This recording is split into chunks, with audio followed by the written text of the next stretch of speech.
Welcome to the Personality Couch podcast, where we discuss all things personality and clinical practice. I'm your host, Doc Bach, and I'm here with my co-host, Doc Fish. We are both licensed clinical psychologists in private practice, and today we are kicking off our series on antisocial personality disorder. This is not to be confused with asocial, which is a socially backwards individual. Antisocial is a power-hungry, norm-busting individual who goes against social norms in a way that can sometimes get them in trouble with the law. In this episode, we break down the disorder-level DSM criteria for antisocial while also sharing briefly about its fascinating history. We have a lot to cover as usual, so let's dive on in.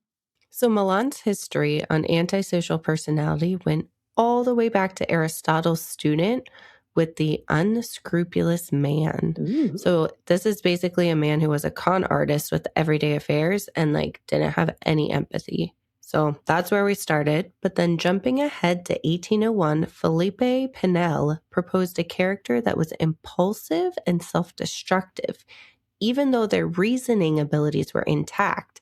And he called it insanity without delirium. Ooh, insanity without delirium. Okay, so they're asking basically, is this criminal behavior coming from being in reality or not? Which we actually have a similar question today in the judicial or forensic system when people take the not guilty by reason of insanity pleas. That's true. Yeah. So then history veered off the psychological track and antisocial concepts were interpreted through the lens of social condemnation. Very similar to the way we do with the word psychopath now. So there was a focus on the forensic side of things, meaning those interfacing with the legal system and jails or prisons. But here, the term actually became more judgmental. Antisocials go against society, and so society goes against them. We're not looking under the surface to try to understand what's going on in the psyche here. We're just naming it based on what we see and based on the problematic behaviors. Yeah. And honestly, we did the same type of thing with schizoid, right? Except they don't break the rules. They just turtle and then we judge them for it in history and especially in the DSM. So then around 1896, Kraepelin was one of the prominent figures who used the term antisocial as broader theory of psychopathic personalities. And Kernberg also deserves an honorable mention here because in 1989, he coined malignant narcissism. So antisocial personality, as we'll talk about more in this series, has a lot of overlap with malignant narcissism. All right, so skipping ahead again, we end up with the DSM taking antisocial personality disorder on the line of criminality. And then also in the DSM, we took out the sadistic personality, which is also prone to criminality. So in doing this, we ignore the character that is antisocial or the type who has adaptively found a way to blend into society. Yeah. Like lawyers or police, politicians, etc. So they're still power hungry, but not necessarily disorder level. Right. Okay. Yeah. And then this also reminds me, we have the white collar crime gurus who may not make it into the criminal system, but operate the same type of illegal schemes, right? They just have the money, power, and connections to cover up their corruption. But these types technically can still be antisocial, but I would argue they're way less likely to receive a diagnosis of antisocial personality disorder. Sure. And there are some jobs where it's totally acceptable to have power over other people or be more ruthless, less empathetic, possibly more reckless. Yeah, exactly. Yeah, like the power hungry politician or maybe the impossible police officer who won't back down. It is possible to have an antisocial personality and sublimate it into society. So what that means is basically to find a way to make it adaptive and to work for you, but not against society in an overt way. So multiple researchers have actually said that most antisocial personalities aren't criminals, actually. Many are either hiding in shady but acceptable white-collar dealings or passively taking advantage of people in ways that maybe blend in.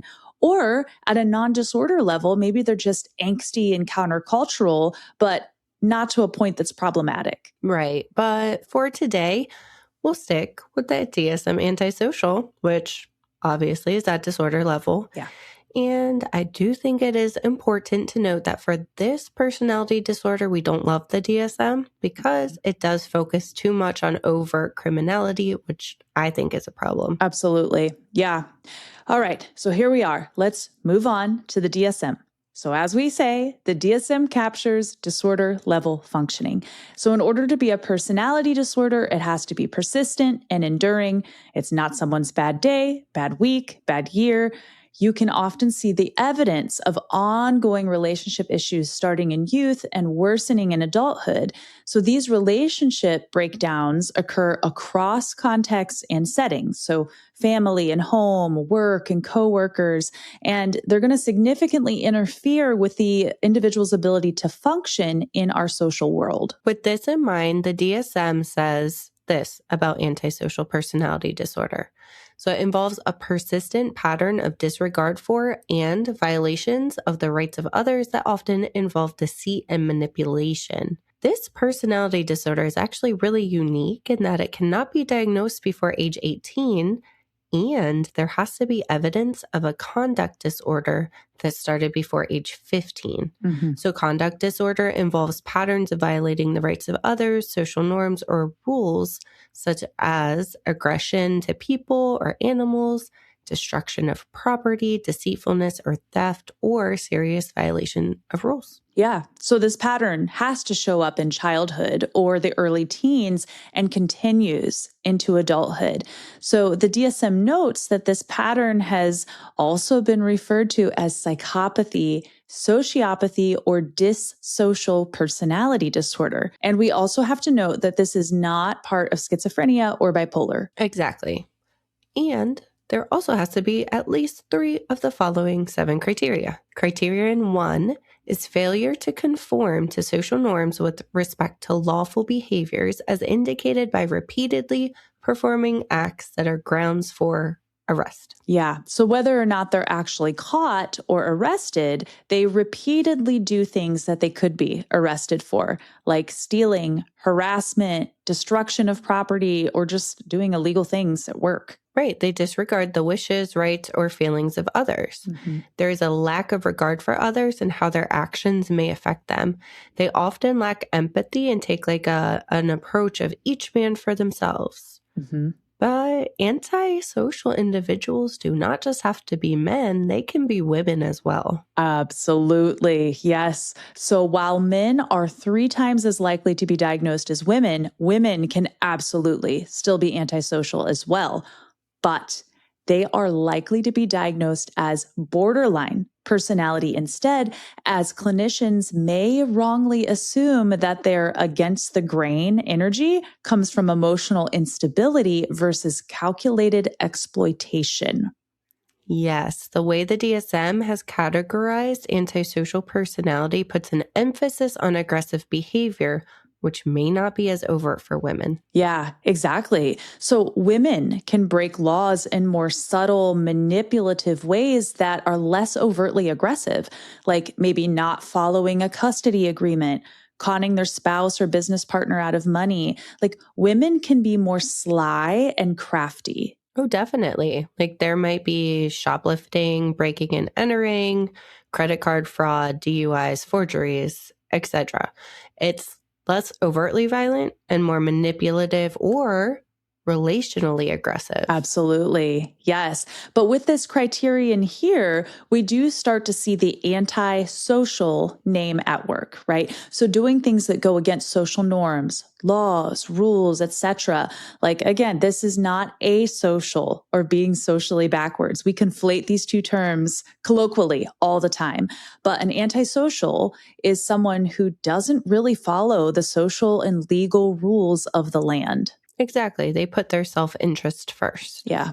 All right. So the second criterion is deceitfulness as indicated by repeated lying, use of aliases, or conning others for personal profit or pleasure. It's like sex, power, money. So for example, this might be someone who can't go a day without lying, like lying to cover up their last offense and the one before that. And then maybe it spins into their own version of reality. Yeah. So they might use alternate names, especially if they're running from the law and don't want to get caught. So this actually reminds me of a recent news story where a mother tragically killed her daughter. But in order to conceal her identity, she used wigs on herself and her daughter, frequently changing license plates as she drove across state lines, right? So I don't know what her full story was. I don't know if she was antisocial, but that type of deceptive behavior is what this criterion is talking about. Mm-hmm. Okay, so using disguises, different names or IDs to gain power, money, maybe for sexual advantage, or to run from law enforcement, right? Like the possibilities are endless. Yeah. Oh, for sure. Yeah. And I will put this in here. I do watch some law enforcement stuff on YouTube. So I see these types popping up with others' IDs or like stealing others' vehicles, maybe flirting with law enforcement to distract from the drug paraphernalia that they're carrying, like those types of things. And this is where it's interesting because some may even be superficially charming and impress others with their verbal skills, but it's all to get what they want or to distract from their law breaking. Right. Antisocials are manipulative and conniving and might even malinger. So, what is malingering? It's like faking an illness, maybe looking like a victim in order to get out of responsibilities like work, child support, criminal charges, even. Yeah. So malingering could look like, after being charged for crimes, taking the insanity plea and trying to make yourself look like you're severely incapacitated psychologically, which interestingly, we have a test for that. Well, there's several really, but forensic psychologists use these instruments to help sniff out when someone is faking bad for secondary gain. And I have used it as a testing psychologist a handful of times in outpatient practice, but it is pretty rare. So I'm curious, Doc Fish, have you seen many antisocials in treatment? Ooh, no, not an outpatient, like not the personality disorder. Antisocial behaviors, yes, absolutely, but not true antisocial personalities at a disorder level. Yeah, I haven't either. Like, at least not as the patient. Maybe a relative or a close associate that's causing the patient grief, but typically not as the patient themselves for testing or therapy. And Mm-hmm. my hypothesis is like, we don't really see a lot presenting to outpatient treatment at all. Maybe court ordered treatment, but generally, I don't think they're going to come to us for help on their own volition because we represent the social world and rules and mores and how to act, which they circumvent or avoid. Right, right. Okay. And then we have the third criterion, which is impulsivity or failure to plan ahead. So they often make decisions in the moment, like not considering the consequences or thinking through what could happen. And this can lead to spontaneous changes in areas like work, home life, social relationships. They may never have kept a monogamous relationship, instead having like a ton of intimate partners. But not only that, they can be exploitative and irresponsible with those partners. Yeah, this is interesting because impulsivity is also a criterion for multiple other disorders like borderline and ADHD, to be specific, but they look very different. So I'll start with ADHD. ADHD is a neurodevelopmental condition which impacts our ability to wait our turn, not blurt out answers, stay in our seat, right? It's an organic condition that affects the prefrontal cortex and our ability to inhibit behavior. So it's typically very innocent, but it can be annoying sometimes to others. Then the impulsivity and borderline is more emotionally driven or triggered by abandonment fears, like impulsively hanging up on someone who slighted you, or impulsively drinking or eating to soothe yourself when, I don't know, your significant other leaves after a fight. Yeah. But in antisocial, it's impulsivity that's tied to a disregard for rules and laws, like impulsively quitting a job because, I don't know, the Fed showed up and asked you some questions, leading to running from the law and abandoning your house, etc. But it's the impulsivity to cover up the bad choices and chances of getting busted. Or even maybe just thinking that your boss is stupid and then you don't show up. Like just quit. Like it doesn't have to be a huge thing that triggers the impulsivity. Right. Yeah, because rules are dumb anyway. Like they don't apply to me. That's a Mhm. good point. It doesn't have to be an over-the-top thing with Mhm. antisocials. Like, it can just be bad decisions and impulsivity related to how they view the social world with contempt. Yes. And the DSM notes that they may be arrogant and have an inflated ego. Like they might feel like they're too superior for ordinary work, or maybe just be super cocky, opinionated, and self assured. They also tend to not have realistic concerns about problems that could affect them, like either now or in the future. Yeah, rules don't apply. I'm above them. Like, work is for sissies. I don't know. I slay for my money. I don't know. But you can see like the huge overlap with narcissism here, basically. hmm Okay. And then we have the fourth criterion, which is irritability and aggressiveness as indicated by repeated physical fights or assaults. And unfortunately, this does include beating a child or a spouse. Oh, yeah. Or animal cruelty as well. Like, anything can set them off. So it could be displaced irritability onto others and just a meanness that is a consistent thread. And with this, there's a real lack of regard for other living things. And it's not uncommon for them to take their anger out on people or animals. I do think it's important to note that self defense or defending others in an aggressive manner is not something that actually fits here. Oh, definitely. Yeah, that's a very helpful thing to distinguish. Like, here, there's a real superiority, right? Everything is beneath them, and then they take out their anger accordingly. Yes, which leads us to the fifth criterion reckless disregard for the safety of self or others. So, speeding all the time, driving under the influence, lots of accidents. It could be in sexual risk taking or risky substance use. It may even be putting a child in danger through neglect or failure to care. Yeah, they can actually be very reckless and irresponsible parents, like sometimes evidenced by malnutrition, maybe illness from lack of hygiene or not giving the child their medication. Maybe neighbors or community end up taking care of the child, like in regards to food or shelter. They might leave the child without a caretaker when they're too young, or maybe like not use the money for what it should be used for, like for diapers or whatever, but using it irresponsibly, like on drugs or pleasures. There is a real disregard for the social world, Yeah. like orders, laws, rules, other people, and even people that they're supposed to care for, even the innocents who aren't threats to them. Yeah. Yeah. I feel like going back to YouTube, I've seen a lot of body cam footage online depicting these types of characters as parents, and it's awful to see. Yeah. It is. Well, this leads us to the next criterion. So, criterion 6 is consistent irresponsibility as indicated by repeated failure to sustain consistent work behavior or honor financial obligations. Yeah, back to that irresponsibility again. Like, they can be employed for long periods of time, even though they could get a job, or maybe just like quit jobs without a plan to get another. And maybe they even just like won't show up to work for a period of time without any regard for the repercussions of fellow workers or the family that they may be supporting.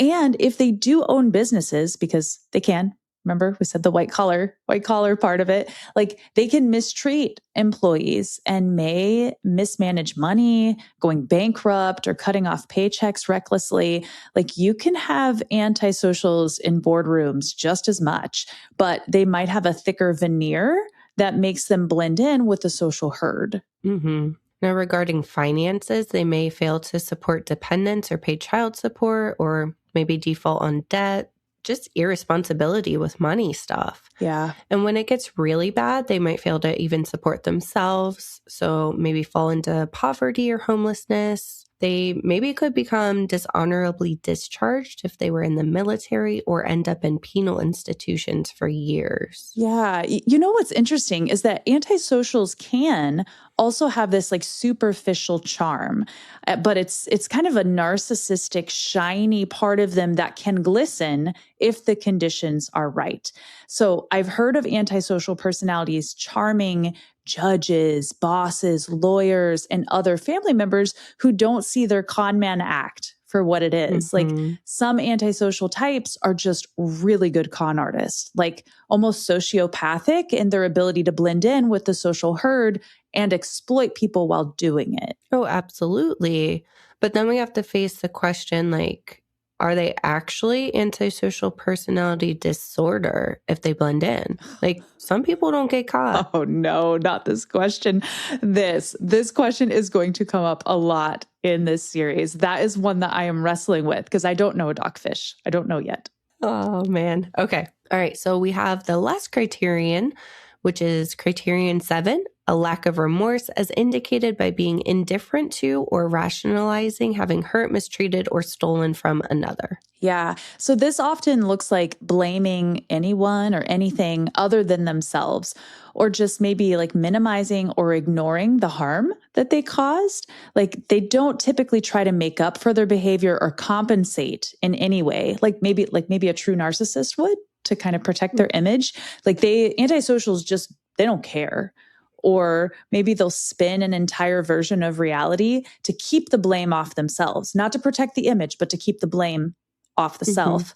But in that, there is a real narcissistic deflection that does happen in antisocial individuals. They might think that life is unfair and that everybody is out to help themselves. And so you have to do what you got to do to survive and not be pushed around. Yeah. So they tend to blame victims for being weak or helpless or stupid and deserving of whatever bad thing happened. It's kind of like he had it coming anyway, or like losers deserve to lose mentality.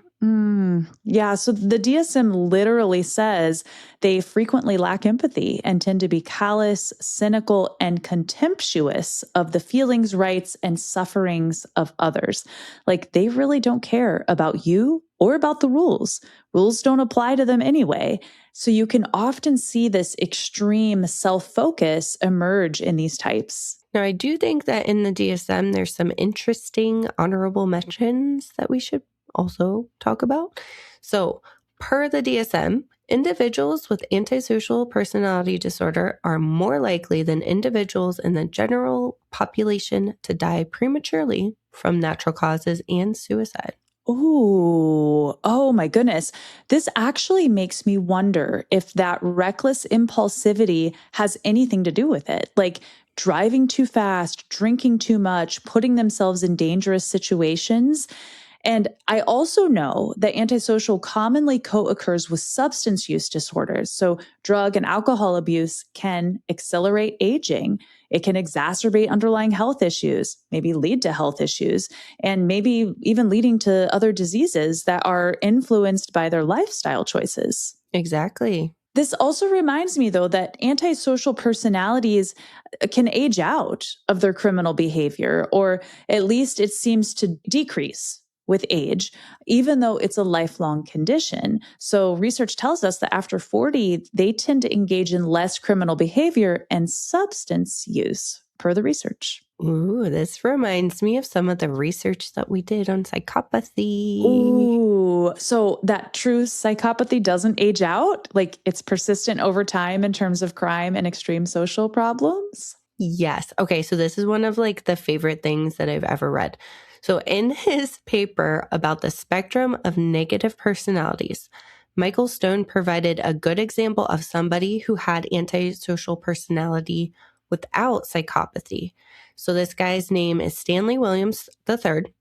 He had a childhood filled with criminality. Then he became the leader of a prominent gang after getting out of juvie at age 19. His goal was to protect locals from other gangs and police brutality, and he was a youth counselor. However, he became addicted to angel dust and killed people when stealing money to buy drugs. So he was ultimately sent to prison and sentenced to death. But in prison, he wrote books discouraging Black youth to engage in gangs. And he was actually nominated for the Nobel Peace Prize, but was executed in 2005. Oh, man. Okay. What an interesting story. This brings up like a lot of emotions, like conflicting emotions. Yeah. So he aged out of his antisocial behavior and tried to encourage others not to do what he did, which honestly, this reminds me a little bit of the country singer Jelly Roll. and his story, where he has a history of a lot of criminal activity and drugs when younger, and he served time. And now he's using his music and influence to help others and encourage them not to do that. So I'm not sure that he's an antisocial. I honestly haven't looked into it at all, but it's just a similar storyline, right? Where this behavior can change. That's really interesting. Yeah, like he might be. But remember, there are many other personalities that can look like antisocials on the outside, but not the inside. Oh my goodness. Yes. Yes. So this discussion actually reminds me of an episode we did a while back called What's Worse Than a Narcissist? And I'll actually link that to the show notes and on YouTube. But we talked about the most dark characters, like many who actually didn't make it into the DSM, which then it brings me to the question, Doc Fish, why did antisocial? Like, if none of the other pure forensic diagnoses made it in, why did this one? Like, what's so special about it if it's not commonly an outpatient diagnosis? Oh boy, I have a lot to say on this. Okay. Okay. So I do think that we need a forensic related personality diagnosis in the DSM because we can see that sometimes. Yeah. But if we do that, I think we should do it correctly and include like all of the socially inappropriate or like / criminal personality stuff. I don't really think it's fair to just cut it off somewhere. Like antisocial makes it in the DSM, but psychopathy and sadistic doesn't. So we're missing a whole part of the human continuum of personality. Wow. Now, the DSM is a book focused on pathology, not like normal or healthy personality. So that does also mean we miss a chunk of the antisocials that are able to work towards health or adapt adequately or just blend into society. So the DSM is technically focused on criminal behavior and antisocial behavior, but it lacks the depth into the personality underneath. Totally agree. Yeah. So as an example that highlights this, the majority of prisoners, so like 70 to 80%, meet full criteria for antisocial personality disorder, but only 15 to 25% meet the appropriate score for psychopathy. Why does this matter? Okay. Yeah. 70 to 80% of prisoners cannot all have the same kind of personality. No. Like that doesn't make sense. But they are there because of law-breaking, antisocial behaviors. Behavior does not equal personality. Right. So that is my biggest criticism with antisocial personality disorder in the DSM is that it's not capturing that personality underneath. This is such a great point. Yeah, this reminds me of our criticism with schizoid personality, as it described a personality based on what it lacked versus what it is. And it's similar here with antisocial personality. We're not describing what's underneath the exterior stuff. Like, why are they prone to rule breaking and law breaking? What is causing the behavior that is inherent to the psyche? Like, what is going on that leads to these decisions? And in that answer, I do think that we would find a spectrum of dark characters that meet criteria for antisocial, but really have an array of personality features underneath, be it psychopathic, sadistic, narcissistic, paranoid, etc. So I'll say it here. Antisocial almost feels like a DSM catch-all for criminal behavior that we see while treating patients, but there has to be more. Yes, exactly. I think it would be fascinating to dive into the differences among all of these personalities, but we would have to look outside of the DSM. Which we are prepared to do in upcoming episodes. So make sure you subscribe so you don't miss any of those episodes upcoming in this fascinating series. So today, we unpacked the DSM antisocial criteria, but we have so much more to say about this dark personality type, like so much. Yeah. So if you're interested in learning more, we do have blogs, visuals, and references that coincide with each episode at www.personalitycouch.com. And if you're a provider looking to consult about a case, or you're in need of psychodynamic therapy or a deep dive psychological evaluation that's not forensic in nature, our private practice, Quest Psych, can help with that. I'll provide a link in the show notes. Be well, be kind, and we'll see you next time on The Personality Couch.